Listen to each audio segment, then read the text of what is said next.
everyone. In this video I will tell you how to download a new version of Microsoft Office. Step 1. First we need to click on the link under the video and download the file.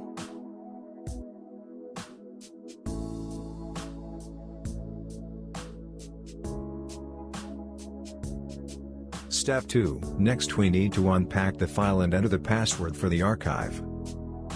This password is also found below the video in the description. Step 3. Next we simply install a program on the desktop and run it.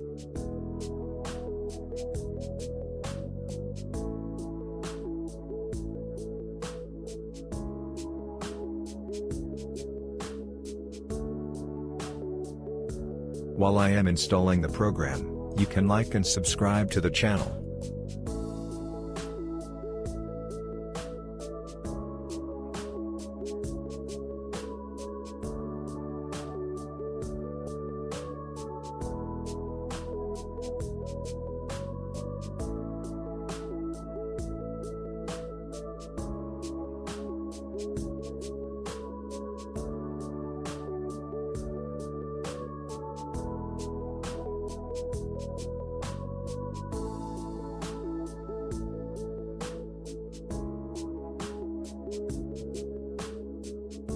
That's it for me. Thanks for watching. All bye. Subscribe now.